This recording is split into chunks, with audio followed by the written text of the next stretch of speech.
ಮನೆಯವರಿಗೆಲ್ಲ ಗೊತ್ತುಂಟು ಹಾಕಿದೆ ಅಂತ.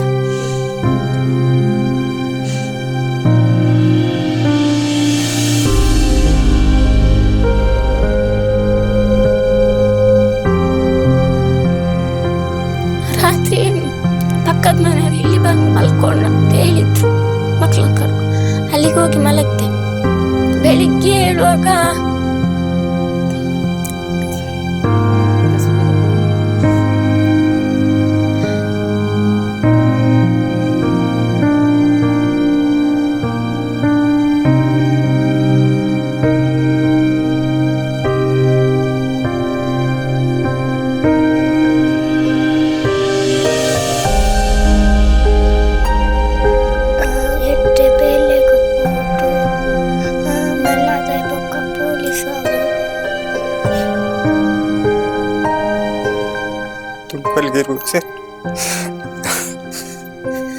ನನಗೆ ನೋಡಿದ್ರೆ ದುಃಖ ಬರ್ತದೆ.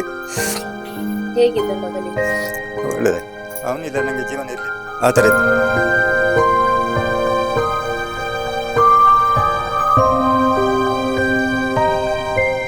ಈ ಕಷ್ಟ ಅನ್ನೋದು ಜೀವನದಲ್ಲಿ ಸಾಮಾನ್ಯ, ಒಂದಲ್ಲ ಒಂದು ಕಷ್ಟಗಳು ಬರ್ತಾನೆ ಇರುತ್ತೆ. ಆದ್ರೆ ಕೆಲವು ಸಲ ಏನಾಗುತ್ತೆ, ಕಷ್ಟ ಬಂತು ಅಂತ ಅದರ ಮೇಲೆ ಬಂದಾಗ ಇನ್ನೊಂದು ಕಷ್ಟ ಬರುತ್ತೆ. ಅದೇ ರೀತಿಯಲ್ಲಿ ಈಗ ನನ್ನ ಜೊತೆ ಇರುವಂತವ್ರು ಜಯಲಕ್ಷ್ಮಿ. ಇವರು ಇದೇ 1 ತಿಂಗಳ ಹಿಂದೆ ತನ್ನ ಗಂಡನ ಜೊತೆ ಮಕ್ಕಳ ಜೊತೆ ತುಂಬಾ ಖುಷಿಯಾಗಿದ್ರು. ಆ ಹೆಣ್ಮಗಳು ತಂದೆ ಕೆಲಸ ಬರುವಂತ ಟೈಮಲ್ಲಿ ಅವ್ರ ಕೈಲಿ ಏನಿದೆ ಅಂತ ನೋಡ್ತಾ ಇದ್ಲು. ಅದು ಇದೀಗ ತಂದೆಯ ಫೋಟೋ ಮುಂದೆ ಕುತ್ಕೊಂಡಿದ್ದಾರೆ. ಎಂತಹ ವಿಪರ್ಯಾಸ ನೋಡಿ. ಇವ್ರ ತಂದೆ ಕೆಲಸ ಮಾಡ್ಬೇಕಾದ್ರೆ ವೆಲ್ಡಿಂಗ್ ಕೆಲಸ ಮಾಡ್ಬೇಕಾದ್ರೆ ಬಿದ್ದು ಆವಾಗ್ಲೇ ಒಂದು ತಲೆಗೆ ಪೆಟ್ಟಾಗಿತ್ತು. ಹಾಗಾಗಿ ಅವರು ತೀರ್ ಹೋಗಿದ್ದಾರೆ. ಇದೀಗ ಅವರ 2 ಮಕ್ಕಳು, ಇಲ್ಲವರ ಪತ್ನಿ ಜಯಲಕ್ಷ್ಮಿ ಒಂದು ಗಂಡು ದಿಕ್ಕಿಲ್ದೆ ಇಲ್ಲಿ ಕೂತಿದ್ದಾರೆ. ಅವ್ರು ಇರುವಂತ ಮನೆ ಇದೀಗ ಅವರ ಮಾವನ ಮನೆ, ಅಂದ್ರೆ ಅವ್ರ ಗಂಡನ ಮನೆ. ಆದ್ರೆ ಅವರು ಇಷ್ಟು ವರ್ಷಗಳ ಕಾಲ ನಾರಾವಿಯಲ್ಲಿ ಒಂದು ಬಾಡಿಗೆ ಮನೆಯಲ್ಲಿ ಇದ್ರು. ಆದ್ರೆ ಇದೀಗ ದಿಕ್ಕಿಲ್ದೆ ಕೂತಿದ್ದಾರೆ. ಮುಂದೆ ಏನು, ಮಕ್ಕಳ ವಿದ್ಯಾಭ್ಯಾಸ ಹೇಗೆ? ಒಂದು ಪುಟ್ಟ ಮಗು, ಇನ್ನು ಕೂಡ ಅದಕ್ಕೆ ಎಷ್ಟು ವರ್ಷ? 1 ವರ್ಷ 4 ತಿಂಗಳು. ಇನ್ನೊಬ್ಳು ಇನ್ನಷ್ಟು ಈಗ 3ನೇ ಕ್ಲಾಸ್ ಓದ್ತಾ ಇದ್ದಾಳೆ. ಇವರ ಬದುಕು ಹೇಗೆ? ನಾನು ಏನ್ ಮಾಡ್ಬೇಕು ಅಂತ ದಿಕ್ಕು ತೋಚದೆ ಇವ್ರು ಜಯಲಕ್ಷ್ಮಿ ಕೂತಿದ್ದಾರೆ. ಅವ್ರ ಜೊತೆ ಮಾತಾಡೋಣ. ನಮಸ್ತೆ. ಆಕ್ಚುಲಿ ನಮ್ಗೆ ಇವಾಗ ಮಾತಾಡೋದ ಸ್ಥಿತಿಯಲ್ಲಿ ಇಲ್ಲ. ನಿಮ್ಮ ನೋವು ನಮ್ಗೂ ಅರ್ಥ ಆಗುತ್ತೆ. ಆದ್ರೆ ನಾವು ನಮ್ಮ ಸುದ್ದಿ ನ್ಯೂಸ್ ಪರವಾಗಿ ಜನಗಳಿಗೆ ಗೊತ್ತಾಗಬೇಕು ಏನು ಸಮಸ್ಯೆ, ಸೊ ಸ್ವಲ್ಪ ನಿಮ್ಗೆ ಪರಿಹಾರ ಸಿಗ್ಲಿ ಅಂತ ಒಂದು ಕಳಕಳಿಂದ ನಾವು ಇವತ್ತಿಲ್ಲಿ ಬಂದಿದ್ದೀವಿ. ಆವತ್ತು ಏನಾಯ್ತು? ಅವ್ರು ಎಲ್ಲಿ ಕೆಲಸ ಮಾಡ್ತಿದ್ರು? ಆ ಟೈಮಲ್ಲಿ ಏನಾಗಿತ್ತು ಅನ್ನೋಂಥದ್ದು. ಅವ್ರಿಗೆ ಒಂದು 4-5 ವರ್ಷದಿಂದ ಹುಷಾರಿರ್ಲಿಲ್ಲ. ಅಸ್ತಮ ಇತ್ತು. ಅವರ ತಂದೆ ತುಂಬಾ ಖರ್ಚು ಮಾಡಿದ್ರು. ಆದ್ರೆ ಹುಷಾರಿದ್ರು. ಬೆಳಿಗ್ಗೆ ತಿಂಡಿ ಮಾಡಿ ಕೆಲ್ಸಕ್ಕೆ ಹೋದ್ರು.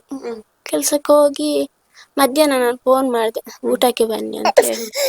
ಅದಕ್ಕೆ ಎಂತ ಸಾಂಬಾರ್ ಅಂತ ಹೇಳಿದ್ರು. ಮಾವಿನಕಾಯಿ ಚಟ್ನಿ ಮಾಡಿದ್ದೇನೆ, ಇಷ್ಟ ಅಲ್ವಾ, ಬನ್ನಿ ಊಟ ಮಾಡಿ ಅಂತ ಹೇಳಿದ್ದೇನೆ. ಬಂದ್ರು. ಮತ್ತೆ ಸ್ವಲ್ಪ ತೆಂಗಿನ ಎಣ್ಣೆ ತನ್ನಿ, 100 ತೆಂಗಿನ ಎಣ್ಣೆ ತನ್ನಿ ಅಂತ ಹೇಳಿ ಅದಕ್ಕೆ ಅವರು ಅರ್ಧ ಲೀಟರ್ ಎಣ್ಣೆ ತಂದ್ರು. ಎಣ್ಣೆ ತಂದು ಆಮೇಲೆ ಊಟ ಮಾಡಿದ್ರು. ಊಟ ಮಾಡಿ ಸ್ವಲ್ಪ ಮಲಗಿದ್ದು ಸ್ವಲ್ಪ ಒಂದು ಅರ್ಧ ಗಂಟೆ ಕೂತ್ಕೊಂಡು ಆಮೇಲೆ ಕೆಲ್ಸಕ್ಕೆ ಹೋದ್ರು. ಒಂದು 4-5 ಗಂಟೆ ಆಗುವಾಗ ನನಗೆ ಫೋನ್ ಮಾಡಿದ್ರು, ರೂಮಿಂದನೇ ಫೋನ್ ಮಾಡಿದ್ರು. ಅವರೊಟ್ಟಿಗೆ ನನ್ನ ತಮ್ಮ ಕೆಲಸ ಮಾಡ್ತಿದ್ದ ಅವತ್ತು. ನನ್ನ ತಮ್ಮ ನನ್ನ ಅತ್ತಿಗೆಗೆ ಕಾಲ್ ಮಾಡಿ ಹೇಳಿದ್ದಾನಂತೆ, ಸ್ವಲ್ಪ ಇದು ಮಾಡಿಂದ ಬಿದ್ದಿದ್ದಾರೆ ಅಂತ. ಅದಕ್ಕೆ ನಾನು ರೂಮಿಂದನಿಗೆ ಕಾಲ್ ಮಾಡಿ ಅವರು ನಮ್ಗೆ ಹೇಳಿದ್ರು, ಏನಿಲ್ಲಮ್ಮ, ತೊಂದರೆ ಇಲ್ಲ, ಹೀಗೆ ಸ್ವಲ್ಪ ಪೆಟ್ಟಾಗಿದಂತೆ, ಆಸ್ಪತ್ರೆಗೆ ಕರ್ಕೊಂಡು ಹೋಗ್ತಿದ್ದಾರೆ ಅಂತ ಹೇಳಿದ್ರು. ಅದಕ್ಕೆ ನಾನು ಅವ್ರ ಹತ್ರ ಮಾತಾಡ್ಬೋದಂತ ಕೇಳಿದೆ. ಇಲ್ಲ, ಮಾತಾಡ್ಲಿಕ್ಕೆ ಆಗುದಿಲ್ಲ, ಅವರು ಫೋನ್ ತೆಗಿದಿಲ್ಲ ಅಂತ ಹೇಳಿದ್ರು. ಆಮೇಲೆ ಇಲ್ಲಿ ಪಕ್ಕದ ಡಾಕ್ಟ್ರಿಗೆ ಅವರ ಹತ್ರ ಹೋಗಿದ್ದಾರಂತೆ. ಅದಕ್ಕೆ ಅವ್ರಿಗೆ ಫೋನ್ ಮಾಡಿ ಕೇಳಿದೆ. ಇಲ್ಲಮ್ಮ, ಸ್ವಲ್ಪ ಜಾಸ್ತಿ ಪೆಟ್ಟಾಗಿದೆ, ದೇವ್ರನ್ನ ಬೇಡ್ಕೋ, ಏನಾಗಲ್ಲ ಅಂತ ಹೇಳಿದ್ರು. ರಾತ್ರಿ ಸಹ ನಾನು ಮಕ್ಳನ್ನ ಒಬ್ಳೆ ಇದ್ದೆ ರೂಮಲ್ಲಿ. ಪಕ್ಕದ ಮನೆಯವರಿಗೆಲ್ಲ ಗೊತ್ತುಂಟು ಹಾಕಿದೆ ಅಂತ.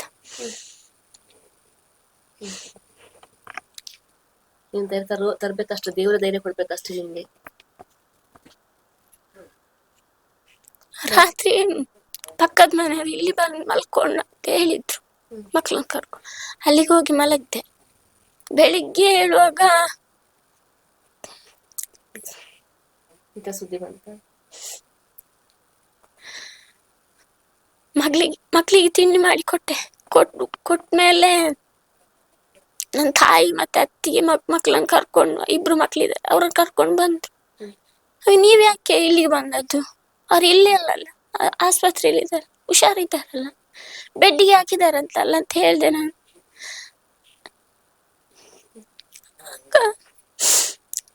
ಆಯ್ತಂತ ಹೇಳಿದ್ರು. ನಿಮ್ಗೆ ಯಾವಾಗ ಜೀವನ ಎಷ್ಟು ಕಷ್ಟ ಇತ್ತು? ಅಲ್ಲ, ಬಡತನ ಇತ್ತು, ಆದ್ರೆ ಪ್ರೀತಿಗೆ ಬಡತನ ಇರ್ಲಿಲ್ಲ. ಜಗಳ ಆಗ್ತಿತ್ತು, ನಾವು ಎಷ್ಟೇ ಜಗಳ ಮಾಡಿದ್ರು ಅಷ್ಟೇ. ಅದು ಗಂಡ ಹೆಂಡತಿ ಜಗಳ ಅಂತ ಹೇಳ್ತಾರೆ, ಅದು ಇರುತ್ತೆ, ಜಗಳ ಇರುತ್ತೆ.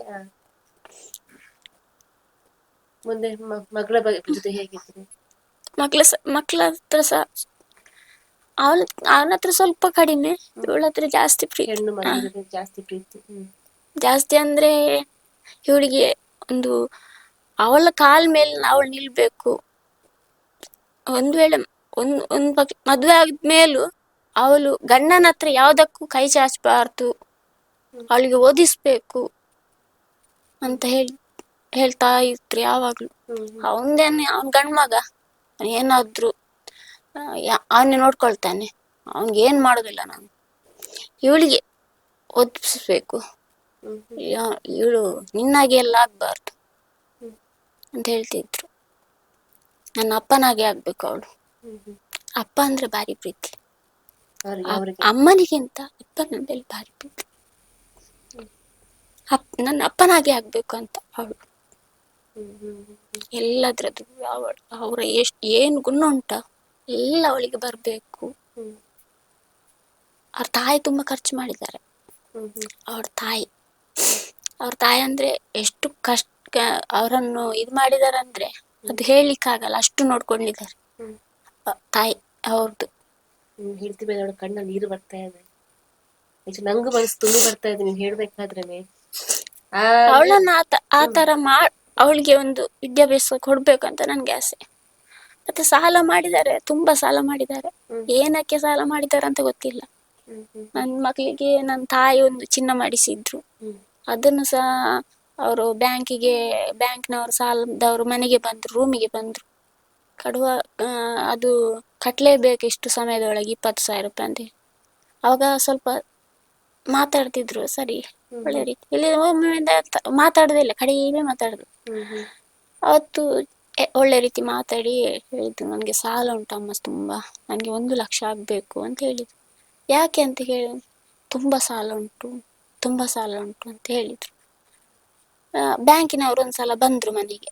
ಬ್ಯಾಂಕಿನವರು ಬಂದು ಅವ್ರದ್ದು 20,000 ರೂಪಾಯಿ ನೀವು ಕಟ್ಟಬೇಕು, ಇದು ಸೋಮವಾರದೊಳಗೆ ಕಟ್ಟಬೇಕು ಅಂತ ಹೇಳಿದ್ರು. ನನ್ನ ತಾಯಿ ಇವಳಿಗೆ ಒಂದು ಕಿವಿದ್ದು ಮಾಡಿಸಿದ್ರು 1 ವಾರಕ್ಕೆ ಮುಂಚೆ. ಅದನ್ನು ಹೋಗಿ ಬ್ಯಾಂಕಲ್ಲಿ ಇಟ್ಟು 10,000 ರೂಪಾಯಿ ಕಟ್ಟಿದೆ ನಾನು. ಆಮೇಲೆ ಅಲ್ಲಿ ಪಕ್ಕದಲ್ಲಿ ಕೈ ಸಾಲ ಮಾಡಿ ಒಂದು 5,000 15,000 ಮಾಡಿ ಕಟ್ಟಿದೆ. ಆಮೇಲೆ 5,000 ನನ್ನ ಅಪ್ಪನ ಹತ್ರ ಕೇಳಿ ಕಟ್ತೇನೆ ನಾನು ಅಂತ ಹೇಳಿದ್ರು. ಅದು ಸಹ ಚಿನ್ನ ಬ್ಯಾಂಕಲ್ಲಿ ಉಂಟು. ಮತ್ತೆ ನಂದು ಚೈನು, ಅವಳದೊಂದು ಚೈನು, 2-3 ಇದು ಒಂದು ಬಳೆ ಎಲ್ಲ ಬ್ಯಾಂಕಲ್ಲಿ ಉಂಟು.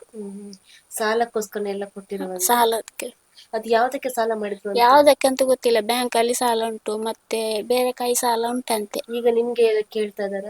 ಇಲ್ಲ, ಒಬ್ರು ನಿನ್ನೆ ಹೇಳಿದ್ರು, ಅದೇನು ಕೊಡೋದು ಬೇಡಮ್ಮ, ನಿನ್ನ ಮಾವನ ಹತ್ರ ನಾನು ಹೋಗಿ ಮಾತಾಡ್ತೇನೆ, ಅದು ನಂದು ಸಾಲದೇನು ಹೇಳುದು ಬೇಡ, ನನ್ಗೆ ಬೇಡ, ಅದು ಅವನೇ ಇಲ್ಲ ಆದ್ಮೇಲೆ ನನ್ಗೆ ದುಡ್ಡು ಬೇಡ ಅಂತ ಹೇಳಿದ್ರು ಅವರು. ಆದ್ರೆ ಬ್ಯಾಂಕಿನವರು ಹಾಗೆ ಕೇಳ್ತಾರ, ಒಂದು 5,000 ಏನೋ ಅವರಿಗೆ ಕೊಟ್ಬೇಕಂತೆ, ಅದು ಬೇಡ ಅಂತ ಹೇಳಿದ್ರು. ಆಮೇಲೆ ಬ್ಯಾಂಕಿನವರು ಫೋನ್ ಮಾಡಿದ್ರು, ನನ್ಗೆ ಫೋನ್ ಮಾಡಿದ್ರು. ಎಷ್ಟಿದೆ ಅಂತ ಹೇಳಿಲ್ಲ, ಅವ್ರಿಗೆ ತೀರಿದ ವಿಷಯ ಗೊತ್ತಿಲ್ಲ. ಫೋನ್ ಮಾಡಿ ಹೇಳಿದ್ರು ಕಟ್ಬೇಕಂತ ಹೇಳಿದ್ರು. ಎಷ್ಟು ಅಂತ ಹೇಳಿಲ್ಲ. ಮತ್ತೆ ಬೈಕ್ ಇದ್ದು ಲಾನ್ ಉಂಟಂತೆ, ಅದೊಂದು ಕಟ್ಬೇಕಂತ ಹೇಳಿದ್ರು. ನೀವು ಎಲ್ಲಿ ವಾಸವಾಗಿದ್ರಿ? ಕರಿಂಬಿಯಲ್ಲಿ. ಅದು ಬಾಡಿಗೆ ಮನೆ ಎಷ್ಟು ಇತ್ತು ಬಾಡಿಗೆ? ಎಷ್ಟು ಬಾಡಿಗೆ? 3,000. 3,000 ಕಟ್ತಾ ಇದ್ರಿ. ನಿಮ್ ತಾಯಿ ಮನೆ ಎಲ್ಲಿರೋದು? ತಾಯಿ ಮನೆ ಅರಸಿಕಟ್ಟೆ. ಅಲ್ಲಿ ಹೇಗೆ ಅಲ್ಲಿ ಮನೆ ಅಂದ್ರೆ ಅಲ್ಲಿ ತಂದೆ ಇಲ್ಲ, ತೀರಿದ್ದಾರೆ, 5 ತಿಂಗಳಾಯ್ತು. ಅಣ್ಣ ತೀರಿ ಒಂದು 3 ತಿಂಗಳಾಯ್ತು. ಆ, 3 ವರ್ಷ ಆಯ್ತು ಅಣ್ಣ ತೀರಿ. ತಂದೆ ತೀರಿ 5 ತಿಂಗಳು. ಮತ್ತೆ ತಮ್ಮ ಒಬ್ಬ ಇದ್ದಾನೆ, ಅವನು ಕುಡಿಯುವುದು, ದುಡಿಯುವುದಿಲ್ಲ, ದುಡಿಲಿಕ್ಕೆ ಹೋಗುದಿಲ್ಲ. ದುಡಿದ್ರೆ ಕುಡಿದುಕೊಂಡೇ ಬರುವುದು. ಇವತ್ತು ನಿನ್ನೆ ರಾತ್ರಿ ಆಸ್ಪತ್ರೆಗೆ ಅಡ್ಮಿಟ್ ಮಾಡಿಸಿದ್ದಾರೆ, ಹುಷಾರಿಲ್ಲ ಅಂತ ಹೇಳಿ. ಒಂದು ಕಡೆ ಬಾಡಿಗೆ ಮನೆ ಕೂಡ ಇಲ್ಲ, ಬಾಡಿಗೆ ಕಟ್ಟುವ ಹಾಗೆ ನಿಮ್ಗೆ ನೀವೇನ್ ದುಡಿತಾ ಇರ್ಲಿಲ್ವಾ? ದುಡಿತಾ ಇದ್ದೆ, ಅಂದ್ರೆ ದುಡಿಲಿಕ್ಕೆ ಬಿಡ್ತಿರ್ಲಿಲ್ಲ ಅವರು. ಮದುವೆ ಆಗಿ ಒಂದು ಅಲ್ಲಿ ರೂಮಲ್ಲಿ ಅವ್ರು ತೀರಿಗೆ ಮುಂಚೆ ಒಂದು 4-5 ತಿಂಗಳ ಮುಂದೆಯಿಂದ ನಾನು ಬೀಟಿ ಕಟ್ತಾ ಇರೋದು, ಹೊಲಿಗೆ ಮಾಡ್ತಾ ಇರೋದು. ಅದು ಸಹ ನನ್ನ ಇದ್ರಲ್ಲಿ ಹಠದಲ್ಲಿ, ಅಂದ್ರೆ ದುಡಿಲಿಕ್ಕೆ ಬಿಡ್ತಿರ್ಲಿಲ್ಲ. ಏನು ಕೆಲಸ ಮಾಡೋದು ಬೇಡ ಅಂತಾನೆ ಹೇಳ್ತಾ ಇದ್ದದ್ದು. ಮದ್ವೆ ಆಗಿದ ತನಕ ಈಗ ಇಲ್ಲಿವರೆಗೂ ನನ್ಗೆ ಬೀಡಿ ಕಟ್ಟುದು ಬೇಡ, ಹೊಲಿಗೆ ಮಾಡೋದು ಬೇಡ ಅಂತಾನೆ ಹೇಳುದು. ನಾನೇ ದುಡಿತೇನೆ, ನಾನೇ ಸಾಕ್ತೇನೆ, ನೀ ದುಡಿಲಿಕ್ಕೆ ಹೋಗ್ಬೇಡ ಅಂತ ಹೇಳುದು.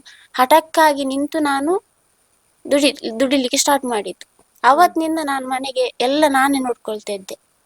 ಆದ್ರೆ ಇದು ಬಾಡಿಗೆದ್ದು ಅವ್ರು ಕಟ್ತಾ ಇದ್ರು, ಮನೆದ್ದೆಲ್ಲ ನಾನೇ ನೋಡ್ಕೊಳ್ತಾ ಇದ್ದೆ. ಇವಾಗ ಅವ್ರು ಗ್ಯಾರೇಜ್ ಮಾಡಿದ್ರು, ಗ್ಯಾರೇಜ್ ಮಾಡಿ ಹುಷಾರಿಲ್ಲಾದ್ಮೇಲೆ ಅವರ ತಂದೆ ಒಟ್ಟಿಗೆ ಕೆಲ್ಸಕ್ಕೆ ಹೋದ್ರು. ಆಗ ಒಳ್ಳೆ ರೀತಿ ಇದ್ರು. ಅವ್ರ ಸ್ವಂತ ಗ್ಯಾರೇಜ್ ಅಲ್ಲಿ ಇರುವಾಗ ಸ್ವಲ್ಪ ಸಾಲ ಮಾಡುದು ಆ ತರ ಈ ತರ ಇತ್ತು. ಆಮೇಲೆ ಅವ್ರ ತಂದೆ ಒಟ್ಟಿಗೆ ಹೋದ್ಮೇಲೆ ಸ್ವಲ್ಪ ಸರಿಯಾದ್ರು. ಆ ಕಡೆ ಅಮ್ಮನ ಮನೆ ಇಲ್ಲ, ಈ ಕಡೆ ಮಾವನ ಮನೇಲಿ ಹೇಗೆ? ಮಾವನ ಮನೆಯಲ್ಲಿ ನೋಡ್ಕೊಳ್ತಾರೆ, ತಾಯಿ ಮನೇಲಿ ನೋಡ್ಕೊಳ್ತಾರೆ. ಆದ್ರೆ ನಮ್ದಂತ ಇರ್ಬೇಕಲ್ಲ, ಈ ಮುಂದೆ ಅದೇ ಬಾಡಿಗೆ ಮನೆ ಇರ್ಬೇಕಾಗತ್ತೆ. ಬಾಡಿಗೆ ಮನೆಯಲ್ಲಿ ಇರ್ಬೇಕಾಗುತ್ತೆ. ಆದ್ರೆ ನನ್ಗೆ ದುಡಿತೇನೆ, ದುಡ್ಡು ಸಾಕ್ತೇನೆ, ಮಕ್ಕಳನ್ನು ಸಾಕ್ತೇನೆ ನಾನು. ಆದ್ರೆ ನನಗೆ ಚಿನ್ನದೊಂದು ಕೂತ್ಕೊಳ್ಳಿಕ್ಕೆ ಒಂದು ಮನೆ, ಚಿನ್ನದಂದ್ರೆ 6,000 ಬರುತ್ತೆ ಕಟ್ಲಿಕ್ಕೆ. ಅಷ್ಟು ಕಟ್ಲಿಕ್ಕೆ ನನ್ಗೆ ಆಗುದಿಲ್ಲ. 1 ಲಕ್ಷನೇನು ಇರ್ಬೇಕು, 1 ಲಕ್ಷ ಚಿಲ್ಲರೆ ಇರ್ಬೇಕು ಚಿನ್ನದ್ದು. ಇವಾಗ ನಿಮ್ಗೆ ಎಷ್ಟು ಕಷ್ಟ ಆಗ್ತದೆ ಜೀವನ ಅನ್ನೋದು? ಒಂದು ಕಡೆ ಮಗಳು, ಆ ಮಗ, ನೀವು ಒಬ್ಬಂಟಿ ಅಂತ ನಿಮ್ಗೆ ಎಷ್ಟೇ ಅವರು ಒಂದ್ ತಿಂಗಳಾದ್ರೂ ನಾನು ಕೂತ್ಕೊಳ್ಬೋದಿತ್ತು, ಆದ್ರೆ ನಾನು ಕೂತ್ಕೊಳ್ಳಿಕ್ಕೆ ಹೋಗ್ಲಿಲ್ಲ. ಈಗ್ಲೂ ಸಹ ದುಡಿತಾ ಇದ್ದೇನೆ ನಾನು. ರಾತ್ರಿ ಹಗಲೊತ್ತು ಅವನು ದುಡಿಲಿಕ್ಕೆ ಬಿಡುದಿಲ್ಲ. ಒಂದು 100 ಬೀಡಿ ಹೀಗೆ ಕಟ್ತೇನೆ. ರಾತ್ರಿ ಒಂದು 3 ಗಂಟೆ 2 ಗಂಟೆ ಹೀಗೆ ಕೂತ್ಕೊಳ್ಳುದು, ಬೀಡಿ ರಾತ್ರಿ ಪೂರ್ತಿ ಹೌದು. ಹಾಗಾಗಿ ಅದು 1 ವಾರಕ್ಕೆ ಕೊಡುದಿಲ್ಲ, 2 ವಾರಕ್ಕೆ ಕೊಡುದು. ಅಲ್ಲಿ ಬೋನಸ್ಸು ಫಂಡ್ ಏನಿಲ್ಲ ಅದ್ರಲ್ಲಿ, ಅದು ಮಜೂರಿ ಜಾಸ್ತಿ ಅದ್ರಲ್ಲಿ. ಆ ತರ ಬೀಡಿ ಕಟ್ಟೋದು ನಾನು. ನಿಮ್ಗೆ ಬೇರೆ ಏನೇನು ಕೆಲಸ ಬರುತ್ತೆ? ಟೈಲರಿಂಗ್ ಬರುತ್ತೆ. ಟೈಲರಿಂಗ್ ಉಂಟು, ಬಂದದ್ದು ಉಂಟು ಹೊಲಿಲಿಕ್ಕೆ, ಆದ್ರೆ ಅಷ್ಟೇನು ಜಾಸ್ತಿ ಇಲ್ಲ. ಇಲ್ಲಿ ರೂಮ್ ಅಲ್ಲಿ ಇರುವಾಗ ಆದ್ರೆ ಅಲ್ಲಿ ತುಂಬಾ ಮನೆ ಉಂಟು, ತುಂಬಾ ಹೊಲಿಗೆ ಬರ್ತಾ ಇತ್ತು. ಈಗ ಅಲ್ಲಿ ಅರಸ್ಕಟ್ಟಿಗೆ ಹೋದ್ಮೇಲೆ ಅಷ್ಟು ಹೊಲಿಗೆ ಬರುದಿಲ್ಲ. ಆದ್ರೆ ನಿಮ್ಗೆ ಅವ್ರ ದುಡಿಮೆಯಿಂದ ಕಿಂಚಿತ್ ಅಂತ ನಿಮ್ಗೆ ಬಾಡಿಗೆ ದುಡ್ಡು ಅಥವಾ ಅದಕ್ಕೆಲ್ಲ ಅವರಿಂದ ಸಹಾಯ ಆಗ್ತಾ ಇತ್ತು, ಕಡಿಮೆ ಮಾಡ್ತಿರ್ಲಿಲ್ಲ. ಆದ್ರೆ ನಾನ್ ತಂದ್ರು ಅವರು ತಿನ್ನೋದಕ್ಕೂ ಏನಕ್ಕೂ ಕಡಿಮೆ ಮಾಡ್ತಿರ್ಲಿಲ್ಲ. ಅದೇ ಸ್ವಲ್ಪ ಮೊದ್ಲಿಂತ ಸ್ವಲ್ಪ ಜಾಸ್ತಿ ದುಡಿಲಿಕ್ಕೆ ಆಗ್ತಿರ್ಲಿಲ್ಲ, ಅವ್ರು ಹುಷಾರಿರ್ಲಿಲ್ಲ. ಆದ್ರೆ ಸರಿ ಇದ್ರು. ಅವರ ಆರೋಗ್ಯಕ್ಕೆ ಎಷ್ಟು ಖರ್ಚಾಗಿರ್ಬೋದು ನಿಮ್ಗೆ? ಆರೋಗ್ಯಕ್ಕೆ ಅವರು ತಂದೆ ಅಷ್ಟಿಷ್ಟು ಖರ್ಚು ಮಾಡಿರ್ಲಿಲ್ಲ, ಅಷ್ಟು ಖರ್ಚು ಮಾಡಿದ್ದಾರೆ. ಅವ್ರು ಎಷ್ಟು ಗಂಡು ಮಕ್ಕಳು ಇದ್ರು ಅವ್ರಿಗೆ? ಇಬ್ರು ಗಂಡು ಮಕ್ಕಳು. ತುಂಬಾ ಖರ್ಚು ಮಾಡಿದ್ದಾರೆ ಅವರು. ನಾವು ಅವರನ್ನು ಇದ್ ಮಾಡಿ ಮದುವೆ ಆದದ್ದು, ಅಂದ್ರೆ ಲವ್ ಮ್ಯಾರೇಜ್ ಆದದ್ದು. ನಿಮ್ದು ಲವ್ ಮ್ಯಾರೇಜ್? ಆದ್ರೂ ಸಹ ಅದೆಲ್ಲ ಮರ್ತು ಅವ್ರು ತುಂಬಾ ಖರ್ಚು ಮಾಡಿದ್ದಾರೆ.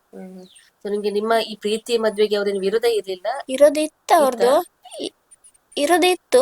ಆದ್ರೂ ಸಹ ಅವರು ಮಗನನ್ನು ಬಿಡ್ಲಿಲ್ಲ. ನನ್ನ ಮಗ ಅನ್ಕೊಂಡು ತುಂಬಾ ಖರ್ಚು ಮಾಡಿದ್ದಾರೆ. ತುಂಬಾ ಅಂದ್ರೆ ಅವರಷ್ಟು ಖರ್ಚು ಮಾಡೋ ತಂದೆ ಯಾರು ಇರ್ಲಿಕ್ಕಿಲ್ಲ, ಅಷ್ಟು ಖರ್ಚು. ಈಗ ನಿಮ್ಗೆ ಏನಂತಾರೆ ಅವ್ರು? ಏನಂತಾರೆ ನಿಮ್ಗೆ? ಅವ್ರ ಹತ್ರ ಕೇಳಲಿಕ್ಕೆ ನನಗೆ ಮಾತು ಬರುದಿಲ್ಲ. ಯಾಕಂದ್ರೆ ಅಷ್ಟು ಖರ್ಚು ಮಾಡಿದ್ದಾರೆ. ಈಗ್ಲೂ ನನ್ ಕಷ್ಟಕ್ಕೆ ಪುನಃ ಹೋದ್ರೆ ಅವ್ರಿಗೆ ಸಹ ಜೀವನ ಉಂಟಲ್ಲಿ, ಹೌದಲ್ವಾ? ಪ್ರಾಯ ಆಯ್ತಲ್ಲ. ನಾನು ಇನ್ನೂ ಸಹ ಅವ್ರ ಹತ್ರ ಕೇಳಿದ್ರೆ ಮನ್ಸು ಬರುದಿಲ್ಲ ಮೇಡಮ್. ಈಗ ನಿಮ್ಮ ನನ್ಗಾದ್ರೆ ಶಕ್ತಿ ಉಂಟು, ದುಡಿತೇನೆ ನಾನು, ಎಷ್ಟು ಬೇಕಾದ್ರೂ ದುಡಿತೇನೆ. ಸೊ ಮಕ್ಕಳಿಗೋಸ್ಕರ ನೀವೇ ದುಡ್ಡು ಜೀವ ಮಾಡಕ್ಕೆ ರೆಡಿ ಇದ್ದೀರಾ? ರೆಡಿ ಇದ್ದೇನೆ. ಆದ್ರೆ ನನ್ಗೆ ಒಂದೇ ಮನೆ ಒಂದು ಬೇಕು, ಚಿಕ್ಕ ಒಂದು ರೂಮ್ ಸಾಕು ಮಕ್ಕಳಿಗೆ ಮತ್ತೆ ನನಗೆ. ಮತ್ತೆ ಚಿನ್ನದೊಂದು ಅಷ್ಟು ಬಡ್ಡಿ ಕಟ್ಟಲಿಕ್ಕೆ ನನಗೆ ಸಾಧ್ಯ ಇಲ್ಲ. ಅದು ಎಷ್ಟು ಇದೆ ಅಂತ ಗೊತ್ತಾ ನಿಮಗೆ? ಚಿನ್ನದ್ದು ಎಷ್ಟು ಅಮೌಂಟ್ ಇದೆ ಅಂತ? ಒಟ್ಟಿಗೆ 1,30,30,000 ತನಕ ಇರ್ಬೋದು. ಚಿನ್ನದೇ ಇದೆ. ಚಿನ್ನದೇ ಇದೆ. ಈಗ ನಿಮ್ಮ ಮಗಳು ಕೇಳಲ್ವಾ ಅಪ್ಪನ ಬಗ್ಗೆ? ಅಂದ್ರೆ ಅವಳು ಗೊತ್ತಾಗಿದೆ ಏನ್ ವಿಷಯ ಅಂತ, ಅದನ್ನ ಇನ್ನು ಕೂಡ ಎಳೆ ವಯಸ್ಸು. ಅವಳು ಅಷ್ಟು ಗಟ್ಟಿ ಆಗ್ತಾಳಂತ ನಂಗೆ ಗೊತ್ತಿರ್ಲಿಲ್ಲ. ಆವಾಗ ನಾನು ಅನ್ಕೊಂಡೆ, ಫಸ್ಟಿಗೆ ಅನ್ಕೊಂಡೆ ನಾನು ನನ್ನ ಮಗಳನ್ನ ಹೇಗೆ ನಿಭಾಯಿಸೋದು ಅನ್ಕೊಂಡೆ ನಾನು.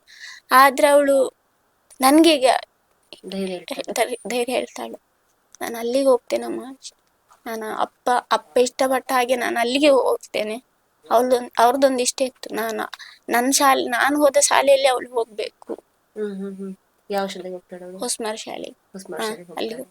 ಅದೊಂದು ಆಸೆ ಇತ್ತು ಅವರಿಗೆ, ಅಲ್ಲಿಗೆ ಹೋಗ್ಬೇಕು. ಓದಲೆಲ್ಲ ಹೇಗಿದ್ದಾಳೆ? ಹುಷಾರಿದ್ದಾಳೆ. ಅವಳು ಕೂಡ ಒಂದು ಆಸೆ ಕನಸು ಇದೆ, ಈ ತರ ಆಗ್ಬೇಕು ಅನ್ನೋದು. ಅವಳಿಗೆ ಆಸೆ ಇದೆ, ಅಪ್ಪ ಹೇಳ್ದಾಗೆ ನಾನು ಓದ್ಬೇಕು. ಆಗ್ಲೇ ಜಯಲಕ್ಷ್ಮಿ ಹೇಳ್ತಾ ಇದ್ರು, ನನ್ನ ಮಾವ ನಂಗೆ ತುಂಬಾ ಸಹಾಯವನ್ನ ಮಾಡಿದ್ದಾರೆ. ನಾವು ಪ್ರೀತಿಸಿ ಮದುವೆ ಆದ್ರೂ ಕೂಡ ಅದನ್ನ ಒಂದ್ ಸ್ವಲ್ಪ ಕೂಡ ಮನಸ್ಸು ಇಟ್ಕೊಳ್ಳೋದೇನೆ ನನ್ನ ಗಂಡನಿಗೆ ತುಂಬಾ ಸಹಾಯ ಮಾಡಿದಾರೆ ಅಂತ. ಸೊ ಅವ್ರಿಗೆ ಇದ್ದಾರೆ. ಸರ್, ನಿಮ್ಮ ಹೆಸರು? ವಾಸು ಆಚಾರ್ಯ ಅಂತ. ಈಗ ನೀವು ಒಂದು ಕಡೆ ಮಗನ ಕಳ್ಕೊಂಡಂತ ನೋವಿದೆ, ಇನ್ನೊಂದು ಕಡೆ ಸೊಸೆಯ ಜೀವನ, ಇದೆಲ್ಲ ನೋಡುವಾಗ ಏನ್ ಹೇಳ್ತೀರಾ ಇದ್ರ ಬಗ್ಗೆ? ನಾನು ಎಂತ ಮೇಡಮ್, ತುಂಬ ಖರ್ಚು ಮಾಡಿದ್ದೇನೆ ಅವನಿಗೆ. ನಾನು ಶಾಲೆ ಬಿಟ್ಟ ತಕ್ಷಣ ನನ್ನ ಕೆಲಸಕ್ಕೆ ಸೇರಿಸ್ಕೊಂಡಿದ್ದೇನೆ. ಅವನು ಮತ್ತು ಸಮಯ ಕಳೆದ ತಕ್ಷಣ ಸ್ವಲ್ಪ ಜಾಸ್ತಿ ಹೋಗುವಾಗ ಅವನಷ್ಟಿಗೆ ಹೋಗಿ ಅವನಷ್ಟಿಗೆ ಮದುವೆ ಆದ. ಮತ್ತು ನನ್ನ ರೂಮ್ ಮನೆಗೆ ಬರುವುದು ಬಿಟ್ಟುಬಿಟ್ಟ. ನಾನು ಅಲ್ಲಿ ಗ್ಯಾರೇಜಲ್ಲಿ ರೂಮ್, ಅದರಲ್ಲಿ ಮತ್ತೆ ಬರುವುದು ಬಿಟ್ಟುಬಿಟ್ಟ. ಮತ್ತು ಎಂತ ಮಾಡೋದು, ತುಂಬ ಪ್ರಯತ್ನ ಮಾಡಿದೆ. ಅದು ಬೇಡ, ನಾನು ಬೇರೆ ಹುಡುಗಿ ನೋಡಿ ಮಾಡಬೇಡ ಅಂತ ಹೇಳಿದೆ. ಅದು ಅವನು ಹಾಗೆ ಬಿಟ್ಟ ಅವನಷ್ಟಿಗೆ. ಮತ್ತೆ ಎಂತ ಮಾಡೋದು, ಮತ್ತೆ ತುಂಬ ಸಮಯ, ಒಂದು 2-3 ವರ್ಷ ಹೋಗುವಾಗ ಆರೋಗ್ಯ ಸರಿ ಇರಲಿಲ್ಲ. ಮತ್ತು ಮಂಗಳೂರು ಪಾದಾರ್ ವರ್ಷಕ್ಕೆ ಕರ್ಕೊಂಡು ಹೋಗಿ ಅಲ್ಲಿ ಅಡ್ಮಿಟ್ ಮಾಡಿದ್ದೆ. ಒಂದು 3-4 ಲಕ್ಷ ರೂಪಾಯಿ ಅಲ್ಲಿ ಖರ್ಚಾಯಿತು. ಫಸ್ಟಿಗೆ ಬೈಕ್ ಆಕ್ಸಿಡೆಂಟ್ ಆದ, ಅದರಲ್ಲಿ ಒಂದು ಕೈ ಹೋಯಿತು, ಅದಕ್ಕೆ ಭಾರಿ ಖರ್ಚು ಮಾಡಿದೆ. ಮತ್ತು ಒಂದು ವರ್ಷ ಹೋಗುವ ಇನ್ನೂ ಜಾಸ್ತಿ ಇದಾಯಿತು, ಆರೋಗ್ಯ ಕೆಟ್ಟು ಹೋಯಿತು. ಮತ್ತು ಸ್ವಲ್ಪ ಸರಿಯಾಗೋದು ನನ್ನ ಕೆಲಸಕ್ಕೆ ಬರಲಿಕ್ಕೆ ಶುರು ಮಾಡಿದ. ಅವನು ಗ್ಯಾರೇಜ್ ಇತ್ತು, ಅವನು ಬಿಟ್ಟು ನನ್ನ ಗ್ಯಾರೇಜಿಗೆ ಬರಲಿಕ್ಕೆ ಶುರು ಮಾಡಿದ.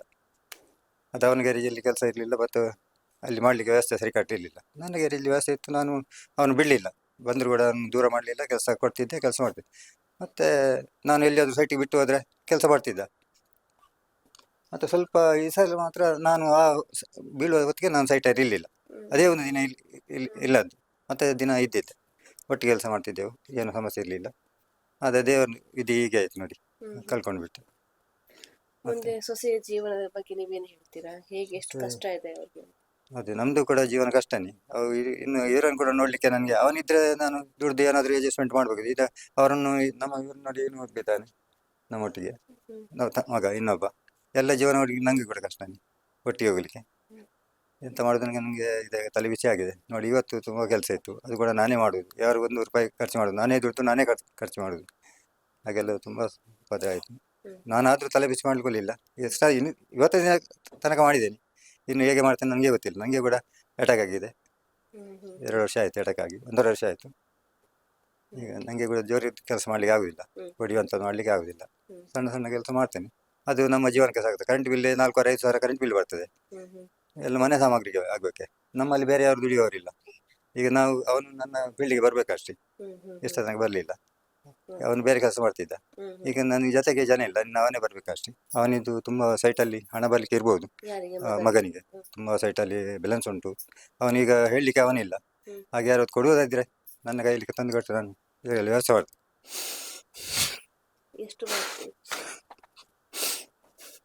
ತುಂಬಲಿಗೆ ಇರ್ಬೋದು ಸರ್, ಅದು ನನಗೆ ನೋಡಿದ್ರೆ ದುಃಖ ಬರ್ತದೆ. ಹೇಗಿದ್ದ ಮಗ ನಿಮ್ಮ ಜೊತೆ? ಒಳ್ಳೆದಾಗಿ, ಅವನಿಲ್ಲ ನನಗೆ ಜೀವನ ಇರಲಿಲ್ಲ, ಆ ಥರ ಇದ್ದ ಅವನು. ಎಷ್ಟೊತ್ತಿಗೆ ಆದರೂ ನಾನು ಮಾತಾಡಿದ್ರೆ ಇಲ್ಲದರೂ ಕೂಡ ಅವನು ಎಳೆಯಲ್ಲಿ ಬಂದು ನನ್ನನ್ನು ನೋಡಿ, ದೂರದಿಂದ ನೋಡಿ ಹೀಗೆ ಹೋಗ್ತಿದ್ದ, ಹಾಗೆ ಮಾಡ್ತಿದ್ದ. ನನಗೆ ಕೂಡ ಅವನು ಇದ್ರೆ ನಾನು ಎಷ್ಟೊತ್ತಿಗೆ ಬರ್ತಂತ ಕಾಯ್ತಿದ್ದೆ. ಅದೇ ನಾನಾದರೂ ಮಾತಾಡ್ತಿದ್ದೆ, ನಾನು ಮಾತಾಡಿದ ಕೂತ್ಕೊಂಡ್ರೆ ಕೂಡ ಮನಸ್ಸು ಬರ್ತಿಲ್ಲ, ಮಾತಾಡ್ತಿದ್ದೆ. ಅವನು ಕೂಡ ಹಾಗೆ ಮಾಡ್ತಿದ್ದ, ಅಪ್ಪನಲ್ಲಿ ಮಾತಾಡೋಕಂತ ಅಲ್ಲಿ ಹೇಳಿ ಬರೋದಂತೆ, ಅಪ್ಪನಲ್ಲಿ ಮಾತಾಡ್ತೇನೆ. ಮಾತಾಡುದು ಇಲ್ಲಾದ್ರೆ ಹೋಗ್ತಾನೆ. ಆದ್ರೂ ಅಲ್ಲಿ ಹತ್ತಿರದವ್ರ ಹತ್ರ ಹೇಳಿ ಬಂದು ನಿನ್ನಲ್ಲಿ ಮಾತಾಡ್ಲಿಕ್ಕೆ ಬಂದಿದ್ದಾನೆ ಅಂತ ನಮಗೆ ಫೋನ್ ಮಾಡಿ ಹೇಳ್ತಾರೆ. ಹಾಗೆಲ್ಲ ಮಾಡ್ತಾರೆ. ಹಾಗೆ ಈಗ ಯಾರಾದ್ರು ಹಣ ಬರುವುದಿದ್ರೆ ಕೊಟ್ಟ ನಾನು ಸ್ವೀಕರಿಸುವ ರೆಡಿ ಇದ್ದೇನೆ. ತುಂಬ ಬಲಿಕೆ ಉಂಟು, ಸ್ವಲ್ಪ ಅಲ್ಲ, ಅರ್ಧ ಅರ್ಧ ಕೊಟ್ಟು ಕೆಲಸ ಮಾಡ್ತಿದ್ದಾರೆ ತುಂಬ ಜನ. 1 ಲಕ್ಷ ಕೆಲಸ ಆದರೆ 50,000 ಕೊಟ್ಟು ಉಳಿದದ್ದೆಲ್ಲ ಬ್ಯಾಲೆನ್ಸ್ ಇಟ್ಟು ಮತ್ತೆ ಕೊಡ್ತೇನೆ ಅಂತ ತುಂಬ ಜನ ಹೇಳಿದ್ದಾರೆ. ಹಾಗೆ ಯಾರಾದ್ರು ಕೊಡುವುದಾದ್ರೆ ಅವರು ಕೂಡ ಚಿನ್ನ ಎಲ್ಲ ಕೂಡ ಸಾಲ ಇದೆ, ಹೌದು ತೀರ್ಸಕ್ಕೂ ಸಹಾಯ ಆಗುತ್ತೆ. ಹೌದು ಆಗ್ತದೆ. ಅದೊಂದು ಮಾಡ್ಬೋದು ಯಾರಾದ್ರು ಕೊಟ್ರೆ. ತುಂಬಾ ಬಲಿಕೆ ಅಂತ ಹೇಳ್ತಿದ್ದ. ಆದ್ಯ ಪಪ್ಪ 2 ಎಂಚೈತೆ ಬಗ್ಗೆ ಹುಷಾರು ಗುಂಪುನಕ ತಿಂಡಿ ಬೇಕಂತ ಕೊಡ್ತೀರಾ? ಪಪ್ಪ ದಾದ ಅಂತಾರೆ 2 ಎಟ್ಟೆ ಬೇಲೆ ಕುಪ್ಪುಟು ಮಲ್ಲಾದ ಬೊಕ್ಕ ಪೊಲೀಸ್ ಆಗ್ಬಿಟ್ಟು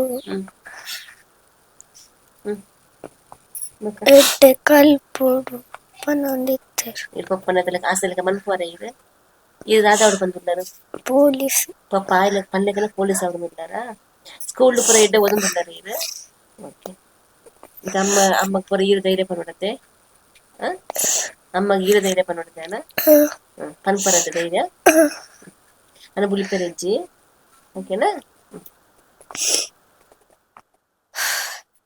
ಏನಂತ ಹೇಳಿ, ಮಗಳಿಗೆ ತಂದೆ ಕಳ್ಕೊಂಡಂತ ನೋವು, ಮಡದಿಗೆ ತನ್ನ ಪ್ರೀತಿಯ ಪತಿ ಇಲ್ಲ ಅನ್ನೋದು ನೋವು. ಒಂದು ಕಡೆ ಮಗಳು, ಇನ್ನೊಂದು ಕಡೆ ಮಗ, ಇಬ್ಬರ ಜೀವನ ನೋಡ್ಕೋಬೇಕಾಗತ್ತೆ. ಅದು ಎಷ್ಟೇ ಕಷ್ಟದ ಪರವಾಗಿಲ್ಲ, ನಾನು ನನ್ನ ಮಾವನ ಹತ್ರ ಕೇಳೋದಿಲ್ಲ, ಯಾಕಂದ್ರೆ ಮಾವನ ಕೂಡ ಜೀವನ ಇದೆ. ಹಾಗೆ ನಾನೇ ದುಡಿದು ಜೀವನ ಮಾಡ್ತೀನಿ, ನನ್ನ ಮಕ್ಕಳನ್ನ ಸಾಕ್ತೀನಿ ಅನ್ನೋ ಮಾತನ್ನ, ಗಟ್ಟಿಗಿತ್ತಿಯ ಮಾತನ್ನ ಜಯಲಕ್ಷ್ಮಿ ಆಡ್ತಾ ಇದ್ದಾರೆ. ಇದು ಅವ್ರಿಗೆ ಬೇಕಾಗಿರೋದಕ್ಕೆ ಇಷ್ಟೇನೆ, ನಂಗೆ ಬಾಡಿಗೆ ದುಡ್ಡು ನಾನು ಕೊಡ್ತೀನಿ, ಆದ್ರೆ ನನ್ನ ಚಿನ್ನ ಇದೆ ಬ್ಯಾಂಕಲ್ಲಿ, ಗಂಡ ಮಾಡಿರುವಂತಹ ಸಾಲ ಇದೆ, ಅದನ್ನ ತೀರಿಸಬೇಕಾಗಿದೆ, ಅದಕ್ಕೋಸ್ಕರ ಯಾರ್ದು ಸಹಾಯವನ್ನ ಮಾಡಿ ಅಂತ ಕೇಳ್ಕೊಳ್ತಾ ಇದ್ದಾರೆ. ಹಾಗಾಗಿ ನಮ್ಮ ಒಂದು ಕಳಕಳಿಯ ವಿನಂತಿ, ಸುದ್ದಿ ನ್ಯೂಸ್ನ ಕಳಕಳಿಯ ವಿನಂತಿ, ಯಾರಾದ್ರೂ ದಾನಿಗಳಿದ್ರೆ ದಯವಿಟ್ಟು ಈ ಒಂದು ಪುಟ್ಟ ಸಂಸಾರಕ್ಕೆ ಸಹಾಯವನ್ನ ಮಾಡಿ, ಅವ್ರಿಗೆ ಚಿಕ್ಕ ಸೂರನ್ನು ಕಟ್ಟಿಕೊಳ್ಳುವಂತಹ ಅಥವಾ ಅವರ ಸಾಲವನ್ನ ತೀರಿಸುವಂತಹ ಕೆಲಸವನ್ನ ಮಾಡಿದ್ರೆ ಮುಂದಿನ ಜೀವನವನ್ನ ಅವರೇ ಸಾಗಿಸ್ಕೊಂಡು ಹೋಗ್ತಾ ಅಂತ ಹೇಳ್ತಾ, ಆಯ್ತು ಶೆಟ್ಟಿ ಜೊತೆ ಶ್ರೇಯಸ್ ಶೆಟ್ಟಿ, ಸುದ್ದಿ ನ್ಯೂಸ್, ನಾರಾವಿ.